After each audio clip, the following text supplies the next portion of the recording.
ಸ್ನೇಹಿತರೆ ನಮಸ್ಕಾರ. ಅದು 2010ನೇ ಇಸ್ವಿ. ಆ 2010ನೇ ಇಸ್ವಿಯಲ್ಲಿ ಒಂದು ದೊಡ್ಡ ಸುದ್ದಿ ಇಡೀ ದೇಶದಾದ್ಯಂತ ಸಂಚಲನವನ್ನು ಸೃಷ್ಟಿಸಿತ್ತು. ಅದೇನು ಅಂತ ಹೇಳಿದ್ರೆ, ಸ್ವಯಂ ಘೋಷಿತ ದೇವಮಾನವ ನಿತ್ಯಾನಂದನ ವಿರುದ್ಧ ಒಂದು ಗಂಭೀರವಾದಂಥ ಆರೋಪ ಕೇಳಿಬಂದಿತು. ಆ ಆರೋಪವನ್ನು ಮಾಡಿದ್ದು ಬೇರೆ ಯಾರೂ ಅಲ್ಲ, ಆ ನಿತ್ಯಾನಂದನ ಜೊತೆಗೆ ತುಂಬ ಖಾಸಗಿಯಾಗಿ ನಡೆದುಕೊಂಡಿದ್ದಂತಹ ನಟಿಯೂ ಕೂಡ ಆಗಿದ್ದಂತಹ ರಂಜಿತಾ ಅನ್ನುವಂತಹ ಒಬ್ಬಳು ಮಹಿಳೆ. ಜೊತೆಗೆ ಕೇವಲ ಇದು ಆರೋಪಕ್ಕೆ ನಿಂತಿರಲಿಲ್ಲ, ಸೀಮಿತವಾಗಿರಲಿಲ್ಲ. ಈ ವಿಡಿಯೋ, ರಾಸಲೀಲೆಯ ವಿಡಿಯೋ ಕೂಡ ಸಿಕ್ಕಾಪಟ್ಟೆ ವೈರಲ್ ಆಗಿತ್ತು. 2010ನೇ ಇಸ್ವಿಯಲ್ಲಿ ಇದೇ ನಿತ್ಯಾನಂದನ ಮಾಜಿ ಕಾರು ಚಾಲಕ ಲೆನಿನ್ ಎನ್ನುವಾತ ಈ ರಾಸಲೀಲೆಯ ಸಿಡಿಯನ್ನು ಮಾಧ್ಯಮಗಳಿಗೆ ಬಿಡುಗಡೆ ಮಾಡಿದ್ದ. ಇದು ಯಾವ ಮಟ್ಟದಲ್ಲಿ ಚರ್ಚೆ ಆಗಿತ್ತು ಅಂತ ಹೇಳಿದ್ರೆ, ಬಹುಶಃ ಇಡೀ ದೇಶದಾದ್ಯಂತ ಇದೊಂದು ದೊಡ್ಡ ಈ ಸ್ವಾಮೀಜಿಗಳ ಪರಂಪರೆಗೆ ಅಥವಾ ಈ ದೇವಮಾನವರ ಪರಂಪರೆಗೆ ಕಪ್ಪು ಚುಕ್ಕೆಯಾಗಿ ಸಂಭವಿಸಿದ್ದು ಮಾತ್ರವಲ್ಲದೆ, ನಿತ್ಯಾನಂದನ ಬೇರೆ ಬೇರೆ ಮುಖಗಳು ಕೂಡ ತೆರೆದುಕೊಳ್ಳೋದಕ್ಕೂ ಕೂಡ ಇದು ದಾರಿದೀಪವಾಯಿತು. ಹೌದು, ಅಸಲಿಗೆ ನಿತ್ಯಾನಂದ ಅನ್ನುವಂಥ ಒಬ್ಬ ವ್ಯಕ್ತಿ ಇದ್ದಾನೆ ಅನ್ನುವಂಥದ್ದು ಸಾಕಷ್ಟು ಜನರಿಗೆ ಗೊತ್ತಾಗಿದ್ದೆ ಈ ಪ್ರಕರಣದಿಂದ. ವಿವಾದಿತ ಆಧ್ಯಾತ್ಮಿಕ ಗುರುವೂ ಕೂಡ ಆಗಿದ್ದಂಥ ನಿತ್ಯಾನಂದ ಈಗ ಇನ್ನಿಲ್ಲ ಅನ್ನುವಂಥ ಸುದ್ದಿ ವೈರಲ್ ಆದಂಥ ಬೆನ್ನಲ್ಲೇ ಈತನ ಸಮಸ್ತ ಆಸ್ತಿ ಇದೇ ರಂಜಿತಾಳ ಪಾಲಾಗಲಿದೆ, ಎಲ್ಲ ಆಸ್ತಿಯನ್ನು ಕೂಡ ಇದೇ ರಂಜಿತಾ ನೋಡಿಕೊಳ್ಳಲಿದ್ದಾಳೆ ಕೂಡ ಸದ್ದು ಮಾಡ್ತಾ ಇದೆ. ಈ ಸುದ್ದಿ ಸದ್ದು ಮಾಡ್ತಿರುವಂಥ ಬೆನ್ನಲ್ಲೇ ಈಗ ರಂಜಿತಾಳ ಬಗ್ಗೆನೂ ಕೂಡ ಸಿಕ್ಕಾಪಟ್ಟೆ ಚರ್ಚೆಗಳು ನಡೀತಿದ್ದಾವೆ. ಬಿಡದಿ ಧ್ಯಾನಪೀಠದ ಆಶ್ರಮ ಒಂದು ಕಾಲದಲ್ಲಿ ಭಾರೀ ಚರ್ಚೆಗೆ ಗ್ರಾಸವಾಗಿತ್ತು. ದೇಶ ವಿದೇಶದ ಭಕ್ತರು ಇಲ್ಲಿಗೆ ಬರ್ತಾ ಇದ್ರು. ಇದರಲ್ಲಿ ಸಿನಿಮಾ ನಟ ನಟಿಯರು ಎಲ್ಲರೂ ಕೂಡ ಇರ್ತಿದ್ರು. ಸ್ವಾಮಿ ನಿತ್ಯಾನಂದ ಲೈಂಗಿಕ ಹಗರಣದ ವಿಡಿಯೋ ಒಂದು ದಶಕಗಳ ಹಿಂದೆ ಭಾರಿ ಸಂಚಲನವನ್ನು ಸೃಷ್ಟಿಸಿತ್ತು. ಅದೇ ತಮಿಳಿನ ನಟಿ ರಂಜಿತಾ ಜೊತೆ ನಿತ್ಯಾನಂದ ರಾಸಲೀಲೆಯಲ್ಲಿ ನಡೆಸಿದ್ದ ಅನ್ನುವಂತಹ ಒಂದು ವಿಡಿಯೋ. ಈ ಸಂಬಂಧ ಬಿಡದಿ ಹಾಗೂ ಚೆನ್ನೈನಲ್ಲಿ ಆತನ ವಿರುದ್ಧ ದೂರುಗಳು ಕೂಡ ದಾಖಲಾಗಿತ್ತು. ನಿತ್ಯಾನಂದನ ಮಾಜಿ ಕಾರು ಚಾಲಕ ಲೆನಿನ್ ಎಂಬಾತ ಈ ರಾಸಲೀಲೆಯ ಸಿಡಿಯನ್ನು ಮಾಧ್ಯಮಗಳಿಗೆ ಬಿಡುಗಡೆ ಮಾಡಿದ್ದ. ಇದು ಆ ಸಂದರ್ಭದಲ್ಲಿ ಭಾರಿ ಚರ್ಚೆಯ ಕೇಂದ್ರ ಬಿಂದು ಆಗಿತ್ತು. ಬಳಿಕ ಈ ಪ್ರಕರಣದಲ್ಲಿ ನಿತ್ಯಾನಂದ 50 ದಿನಗಳ ಕಾಲ ಜೈಲುವಾಸವನ್ನು ಕೂಡ ಅನುಭವಿಸ್ತಾನೆ. ಆ ನಂತರ ಜಾಮೀನಿನ ಮೇಲೆ ಹೊರಬಂದಂಥ ನಿತ್ಯಾನಂದ 2019ರಲ್ಲಿ ಭಾರತ ಬಿಟ್ಟು ಪರಾರಿಯಾದ. ನಿತ್ಯಾನಂದ 1 ವರ್ಷದ ಬಳಿಕ ತನ್ನದೇ ದೇಶವನ್ನು ಸ್ಥಾಪಿಸಿಕೊಂಡ. ಇವೆಲ್ಲದೂ ಕೂಡ ಈಗ ಇತಿಹಾಸ. ಅದಕ್ಕೆ ಕೈಲಾಸ ಅಂತೇಳಿ ಹೆಸರಿಟ್ಟಿರೋದು ಕೂಡ ಇತಿಹಾಸನೇ. ತಮಿಳುನಾಡಿನ ತಿರುವಣ್ಣಮನೆಯಲ್ಲಿ ಹುಟ್ಟಿ ಬೆಳೆದಂತಹ ಅರುಣಾಚಲಂನ ರಾಜಶೇಖರನ್ ಅನ್ನುವಂತಹ ವ್ಯಕ್ತಿ ಬಳಿಕ ಸನ್ಯಾಸಿ ಆಗ್ತಾನೆ. ಮಹಾವತಾರ್ ಬಾಬಾ ತಮ್ಮ ಹೆಸರನ್ನು ನಿತ್ಯಾನಂದ ಅಂತೇಳಿ ಬದಲಾಯಿಸಿದ್ರು ಅಂತೇಳಿ ಸ್ವತಃ ಇವನೇ ಹೇಳಿಕೊಳ್ತಾನೆ. 2003ನೇ ಇಸ್ವಿಯಲ್ಲಿ ಕರ್ನಾಟಕದ ಬಿಡದಿಯಲ್ಲಿ ಧ್ಯಾನ ಕೇಂದ್ರವನ್ನು ಆರಂಭಿಸ್ತಾನೆ.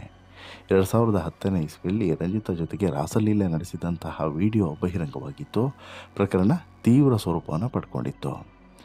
ಅಹಮದಾಬಾದ್ನಲ್ಲಿ ಅಪ್ರಾಪ್ತ ಬಾಲಕಿಯನ್ನು ತನ್ನ ಆಶ್ರಮದಲ್ಲಿ ಇಟ್ಟುಕೊಂಡು ಕಿರುಕುಳವನ್ನು ನೀಡಿದ್ದ ಅನ್ನುವಂಥ ಆರೋಪದ ಮೇಲೆ 2019ರಲ್ಲಿ ಆತನ ವಿರುದ್ಧ ಮತ್ತೊಂದು ಪ್ರಕರಣ ದಾಖಲಾಗುತ್ತೆ. ನಟಿ ರಂಜಿತಾ ಇಂದಿಗೂ ಕೂಡ ನಿತ್ಯಾನಂದನ ಕೈಲಾಸದಲ್ಲೇ ಇದ್ದಾರೆ ಅನ್ನುವಂಥ ಮಾಹಿತಿಯೂ ಕೂಡ ಇದ್ದು, ನಿತ್ಯಾನಂದನ ಶಿಷ್ಯೆಯಾಗಿ ಕೈಲಾಸಕ್ಕೆ ಮತ್ತು ಈ ಕೈಲಾಸದ ಪ್ರಧಾನಿಯಾಗಿಯೂ ಕೂಡ ರಂಜಿತಾ ನೇಮಕವಾಗಿದ್ದಾಳೆ ಅನ್ನುವಂಥದ್ದು ಈಗ ದೊಡ್ಡ ಮಟ್ಟದಲ್ಲಿ ಚರ್ಚೆ ಆಗ್ತಿದೆ. ಇನ್ನು ಈ ಬಗ್ಗೆ ಯಾವುದೇ ಅಧಿಕೃತ ಮಾಹಿತಿ ಇರದೇ ಇದ್ದರೂ ಕೂಡ ಅಂತೆಕಂತೆಗಳಿಗೆ ಏನೂ ಕೂಡ ಕಡಿಮೆ ಇಲ್ಲ ಅನ್ನೋದು ಸತ್ಯ. ಕೆಲ ವರ್ಷಗಳ ಹಿಂದೆ ರಂಜಿತಾ ಹಾಗೂ ಆಕೆಯ ಸಹೋದರಿ ನಿರ್ಮಲಾ ಹೇಗೆ ನಿತ್ಯಾನಂದ ಆಶ್ರಮ ಸೇರಿದರು ಅನ್ನೋದ್ರ ಬಗ್ಗೆ ಅವರ ತಂದೆ ಅಶೋಕ್ ಹೇಳ್ತಾರೆ. ತೆಲುಗು ಸಂದರ್ಶನವೊಂದರಲ್ಲಿ ಮಾತನಾಡಿ, ತಮ್ಮ 2 ಹೆಣ್ಮಕ್ಳು ಇಂದಿಗೂ ಕೂಡ ನಿತ್ಯಾನಂದನ ಆಶ್ರಮದಲ್ಲೇ ಇದ್ದಾರೆ ಅಂತ ಹೇಳ್ಬಿಟ್ಟು ಕಣ್ಣೀರನ್ನು ಹಾಕ್ತಾರೆ. ಅಮೆರಿಕದಲ್ಲಿ ನಿತ್ಯಾನಂದನ ಪ್ರವಚನ ಕೇಳೋದಕ್ಕೆ ನಟಿ ರಂಜಿತಾ ಸಹೋದರಿ ನಿರ್ಮಲಾ ಹೋಗ್ತಾ ಇದ್ಲಂತೆ. ಆಕೆಯನ್ನು ನೋಡೋದಕ್ಕೆ ಅಲ್ಲಿಗೆ ಹೋಗಿದ್ದಂಥ ರಂಜಿತಾ ಕೂಡ ಅಕ್ಕನ ಜೊತೆಗೆ ಆಶ್ರಮಕ್ಕೆ ಹೋಗೋದಕ್ಕೆ ಆರಂಭಿಸ್ತಾಳೆ. ಬಳಿಕ ನನ್ನ 2 ಹೆಣ್ಮಕ್ಳು ಕೂಡ ತಮ್ಮ ತಮ್ಮ ಗಂಡನಿಗೆ ಡಿವೋರ್ಸನ್ನು ಕೊಟ್ಟು ಆಶ್ರಮವನ್ನು ಸೇರ್ತಾರೆ ಅಂತ ಹೇಳ್ಬಿಟ್ಟು ಅಶೋಕ್ ಕಣ್ಣೀರನ್ನು ಹಾಕ್ತಾರೆ. ಖ್ಯಾತ ನಟಿ ಗುಡ್ವಿಲ್ ಎನ್ನುವಂಥ ಕಾರಣಕ್ಕೋಸ್ಕರ ರಂಜಿತಾಳನ್ನು ನಿತ್ಯಾನಂದ ಕೈವಶವನ್ನು ಮಾಡ್ಕೊಂಡಿರಬಹುದು ಅಂತ ಹೇಳ್ಬಿಟ್ಟು ಅಶೋಕ್ ಹೇಳ್ತಾರೆ. ಒಮ್ಮೆ ನಾನು ಆಶ್ರಮಕ್ಕೆ ಹೋಗಿ ಗಲಾಟೆಯನ್ನು ಮಾಡಿದ್ದೆ. ನನ್ನ ಹೆಣ್ಣು ಮಕ್ಕಳನ್ನು ಯಾಕೆ ಇಲ್ಲಿ ಇಟ್ಕೊಂಡಿದ್ದೀಯಾ, ಕಳಿಸು ಅಂತ ಹೇಳಿ ಹೇಳಿದ್ರೆ, ಅವರು ಬಂದರೆ ಕರ್ಕೊಂಡು ಹೋಗು ಅಂತ ಹೇಳ್ಬಿಟ್ಟು ಹೇಳಿದಂತೆ ಇದೇ ನಿತ್ಯಾನಂದ. ನಮಗೆ ಮೋಕ್ಷ ಸಿಕ್ಕಿದೆ, ನಾವು ಇಲ್ಲಿ ಆನಂದದಿಂದ ಇದ್ದೇವೆ ಅಂತ ಹೇಳ್ಬಿಟ್ಟು 2 ಹೆಣ್ಮಕ್ಳು ಹೇಳ್ತಾರಂತೆ. ನಾನು ಎಷ್ಟೂ ಕೂಡ ಕರೆದರೂ ಬರಲಿಲ್ಲ. ಅವರು ಬಿಡದಿ ಆಶ್ರಮದಲ್ಲಿದ್ದಾಗ ಫೋನ್ ಮಾಡ್ತಾಯಿದ್ರು. ದೇಶ ಬಿಟ್ಟು ಹೋದ ಮೇಲೆ ಫೋನ್ ಕೂಡ ಮಾಡ್ತಾ ಇಲ್ಲ ಅನ್ನುವಂಥದ್ದು ತಂದೆಯ ಒಂದು ನೋವಿನ ನುಡಿಗಳು. ಇನ್ನು ವಿಚಿತ್ರ ಏನು ಅಂತ ಹೇಳಿದ್ರೆ, ರಂಜಿತಾಳ ಬುಟ್ಟಿಗೆ ಈತ ಬಿದ್ದಿದ್ದು ಅಥವಾ ಈಕೆಯ ಮೇಲೆ ಈ ರಂಜಿತಾ ಮೇಲೆ ಈತನಿಗೆ ಈ ರಂಜಿತನ ಮೇಲೆ ಈತನಿಗೆ ಯಾರಿಗೆ ಈ ರಂಜಿತಾಳ ಮೇಲೆ ನಟಿ ರಂಜಿತಾಳ ಮೇಲೆ ನಿತ್ಯಾನಂದನಿಗೆ ಮೋಹ ಶುರುವಾಗಿದ್ದೇ ಒಂದು ವಿಚಿತ್ರ ಅಂತಲೇ ಹೇಳ್ಬೋದು. ಯಾಕಂತ ಹೇಳಿದ್ರೆ, ಅಷ್ಟು ಈಸಿಯಾಗಿ ಈ ನಟಿಯರು ಯಾರಿಗೂ ಕೂಡ ಬಿಡೋದಿಲ್ಲ. ಆದರೆ ಈತನಿಗೆ ಹೇಗೆ ಬಿತ್ತು ಅಂತೇಳಿ, ಆ ಟೈಮ್‌ನಲ್ಲಿ ಈ ರಂಜಿತಾ ಇದ್ದಾಳಲ್ಲ ತುಂಬ ಟಾಪ್ ನಟಿ. ಆಮೇಲೆ ತುಂಬ ಹಾಟ್ ಆಗಿ ಕೂಡ ಇದ್ದಂತಹ ನಟಿ.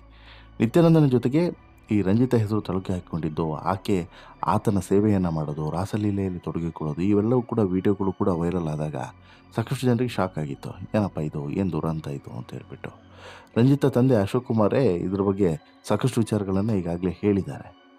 ಇನ್ನು ಉತ್ತಮವಾದಂಥ ಬಾಂಧವ್ಯವನ್ನು ಇವರು ಪುಟ್ಟಣ್ಣ ಕಣಗಾಲ್ ಜೊತೆಗೂ ಕೂಡ ಹೊಂದಿದ್ರು. ಯಾರು? ಅಶೋಕ್ ಕುಮಾರ್. ರಂಜಿತ್ ಅವರ ತಂದೆ ಇದ್ದಾರಲ್ಲ, ಅವರು ಪುಟ್ಟಣ್ಣ ಕಣಗಾಲ್ ಜೊತೆಗೂ ಕೂಡ ಬಾಂಧವ್ಯವನ್ನು ಹೊಂದಿದ್ರು. ಜೊತೆಗೆ ತಮಿಳು ಚಿತ್ರರಂಗದಲ್ಲೂ ಕೂಡ ಒಳ್ಳೆಯ ಹೆಸರನ್ನು ಸಂಪಾದನೆ ಮಾಡಿದರು. ಇಂಥವರ ಮಗಳು ರಂಜಿತಾಗೆ ಒಳ್ಳೆಯ ಅವಕಾಶಗಳು ಸಿಕ್ಕಿತ್ತು. ಎರಡನೇ ಮಗಳು ರಂಜಿತಾ. ಮಗಳು ಸಿನಿಮಾಗೆ ಎಂಟ್ರಿ ಕೊಟ್ಟಾಗ ಖುಷಿಪಟ್ಟಿದ್ರು. ತಮಿಳಿನ ಜನಪ್ರಿಯ ನಿರ್ದೇಶಕ ಭಾರತಿ ರಾಜನ್ ನಿರ್ದೇಶನದ ನಾಡೋಡಿ ತೆಂಡ್ರಲ್ ಸಿನಿಮಾದಲ್ಲಿ ನಾಯಕಿ ನಟಿಯಾಗಿ ಈಕೆ ಅಭಿನಯಿಸಿದ್ಲು. ಈ ಸಿನಿಮಾ ನಿತ್ಯಾನಂದನ ಬದುಕನ್ನೇ ಬದಲಾಯಿಸಿತು. ರಂಜಿತಾ ಮೇಲೆ ಲವ್ ವ್ಯಾಪಕವಾದಂಥ ವ್ಯಾಮೋಹ ಕೂಡ ಬೆಳೆದು ಬಿಡ್ತು ಈತನಿಗೆ. ಯಾರ ಮೇಲೆ? ರಂಜಿತಾ ಮೇಲೆ. ನಿತ್ಯಾನಂದ ಆಗ 10ನೇ ತರಗತಿ ಓದ್ತಾ ಇದ್ದ. ನಾಡೋಡಿ ತೆಂಡ್ರಲ್ಸ್ ರಿಲೀಸ್ ಆಗಿತ್ತು. ಆಗ ನಿತ್ಯಾನಂದ ಇನ್ನೂ ರಾಜಶೇಖರನಾಗಿಯೇ ಇದ್ದ. ಅದ್ಯಾವಾಗ ಈ ಸಿನಿಮಾ ನೋಡಿದ್ನೋ ಅಲ್ಲಿಂದ ರಂಜಿತಾ ಜಪ ಮಾಡೋದಕ್ಕೆ ಶುರು ಮಾಡ್ತಾನೆ. ಬ್ಯಾಗ್ನಲ್ಲಿ ರಂಜಿತಾ ಫೋಟೋಗಳನ್ನು ಇಟ್ಕೊಂಡು ಓಡಾಡ್ತಿದ್ದ. 10ನೇ ತರಗತಿಯಲ್ಲಿ ಸಹಪಾಠಿಯಾಗಿದ್ದಂತಹ ಶಿವಕುಮಾರ್ ಕೂಡ ಇದ್ರ ಬಗ್ಗೆ ಸಾಕಷ್ಟು ಜನ ಶೇರ್ ಮಾಡಿಕೊಂಡಿದ್ದಾರೆ. ನಾಡೋಡಿ ತೆಂಡ್ರಲ್ ಸಿನಿಮಾ ನೋಡ್ತಾ ಇದ್ದಂತೆ ನಿತ್ಯಾನಂದನ ವರ್ತನೆಯಲ್ಲಿ ಬದಲಾವಣೆ ಆಗಿತ್ತು. ಅದನ್ನು ಆತ ಸಹಪಾಠಿಗಳು ಕೂಡ ಗಮನಿಸಿದರು. ಹೀಗಾಗಿ ಸ್ನೇಹಿತರು ರಾಜಶೇಖರನ್ ನೀನು ಲವ್ ರಂಜಿತಾ ಅಂತಲೂ ಕೂಡ ಹೇಳ್ತಾ ಇದ್ರು. ಇಲ್ಲಿಂದನೇ ರಂಜಿತಾಗೆ ನಿತ್ಯಾನಂದನ ಮನಸ್ಸು ಹಾತೊರೀತಾ ಇತ್ತು ಅನ್ನೋದು ಗೊತ್ತಾಗುತ್ತೆ. ನಿತ್ಯಾನಂದ 6ನೇ ತರಗತಿಯಿಂದನೇ ತಪಸ್ಸು ಮಾಡ್ತೇನೆ, ಸನ್ಯಾಸಿ ಆಗ್ತೇನೆ ಅಂತೇಳಿ ಹೇಳ್ತಿದ್ದ. ರಂಜಿತಾಳನ್ನು ನೋಡಿದ ಮೇಲೆ ವ್ಯಾಪಕವಾದಂಥ ವ್ಯಾಮೋಹ ಹುಟ್ಟಿದ್ರು ಕೂಡ ಸನ್ಯಾಸಿ ಇತ್ತ.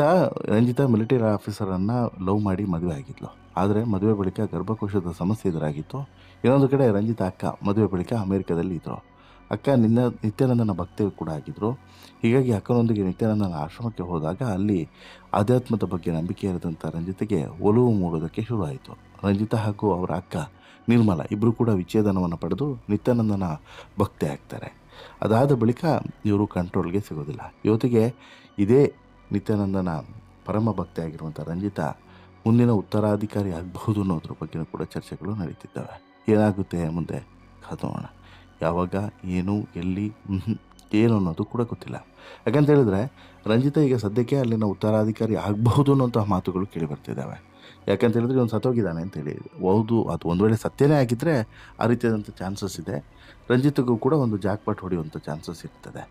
ಅದಿಲ್ಲ ಅಂತ ಹೇಳಿದ್ರೆ ಏನು ಬೇಕಾದರೂ ಕೂಡ ಆಗ್ಬೋದು. ಗುಡ್ವಿಲ್ ಅನ್ನೋಂಥ ಕಾರಣಕ್ಕೆ ರಂಜಿತಾಳನ್ನು ನಿತ್ಯಾನಂದ ಕೈವಶ ಮಾಡ್ಕೊಂಡಿರಬಹುದು. ಬಟ್ಟು ಆ ಗುಡ್ವಿಲ್ಲು ಈಗ ಯಾವ ರೀತಿ ರಿಟರ್ನ್ ಹೊಡೆಯುತ್ತೆ? ಈಗಾಗಲೇ ರಂಜಿತಾ ಪ್ರತಿಯೊಂದು ಕ್ಷಣದಲ್ಲೂ ಕೂಡ ಈತನ ಜೊತೆಗೆ ಇದ್ದಾಳೆ. ಹಾಗಾಗಿ ರಂಜಿತಾಳನ್ನು ಕೈ ಬಿಡುವಂಥ ಪ್ರಶ್ನೆ ಇಲ್ಲ ಅನ್ನೋದನ್ನು ಕೂಡ ಮೊನ್ನೆ ಹೇಳಿದ್ದಾನೆ. ಬಟ್ಟು ಯಾವ ರೀತಿ ಅದು ಈಗಿರುವಂಥ ವಿಚಾರ. ರಂಜಿತಾಳ ಜೊತೆಗೆ ಪರಿಚಯ ಆಯಿತು, ಸ್ನೇಹ ಆಯಿತು, ಎಲ್ಲದೂ ಕೂಡ ಆಯಿತು. ವಿಡಿಯೋನೂ ಕೂಡ ವೈರಲ್ ಆಯಿತು. ಬಟ್ ಎಂಡ್ ಆಫ್ ದಿ ಡೇಗೆ ಏನು ಇವರ ಸ್ನೇಹ, ಪ್ರೀತಿ ಅದು ಎಲ್ಲಿ ಹೋಗಿ ನಿಲ್ಲುತ್ತೆ? ಅದು ಈಗಿರುವಂಥ ಪ್ರಶ್ನೆ. ಸುಮಾರು ಒಂದು 10 ಕೋಟಿ ಆಸ್ತಿ ಇರಬಹುದು ಅಂತಲೇ ಇಟ್ಕೊಳ್ಳಿ. ಅಕ್ಕ ತಂಗಿ ಇಬ್ಬರು ಕೂಡ ಡಿವೋರ್ಸ್ ಕೊಟ್ಟು ಆಶ್ರಮವನ್ನು ಸೇರಿದ್ದಾರೆ. ಹಾಗಾದರೆ ಅಕ್ಕ ತಂಗಿ ಈಗ ರಂಜಿತಾ ಪ್ರಧಾನಿಯಾಗಿದ್ದಾಳೆ. ಅಕ್ಕ ತಂಗಿ ಇಬ್ಬರು ಕೂಡ ಅಲ್ಲೇ ಇರೋದ್ರಿಂದ ಏನಾಗುತ್ತೆ ಮುಂದೆ? ಯಾರಿಗೆ ಆಸ್ತಿಯ ಪಾಲು ಸಿಗ್ತದೆ? ಯಾರು ಏನು ಮಾಡ್ತಾರೆ? ಅಥವಾ ಈ ನಿತ್ಯಾನಂದ ಇನ್ನಿಲ್ಲ ಅನ್ನುವಂಥ ಸುದ್ದಿಯೇ ಸುಳ್ಳ? ಎಲ್ಲವೂ ಕೂಡ ಈಗ ಕುತೂಹಲದ ಕೇಂದ್ರಬಿಂದುವಾಗಿದೆ. What ever ಮುಂದೇನಾಗುತ್ತೆ ಕಾದೋಣ. ನಿಮ್ಮ ಅಭಿಪ್ರಾಯವನ್ನು ಕಮೆಂಟ್ ಮಾಡಿ ತಿಳಿಸಿ. ಜೊತೆಗೆ ಈ ಸ್ಟೋರಿ ಇಷ್ಟ ಆಯಿತು ಅಂತ ಹೇಳಿದ್ರೆ ಲೈಕ್ ಮಾಡಿ, ಶೇರ್ ಮಾಡಿ, ಚಾನಲ್ಗೆ ಸಬ್ಸ್ಕ್ರೈಬ್ ಆಗೋದನ್ನು ಮರಿಬೇಡಿ. ಧನ್ಯವಾದ.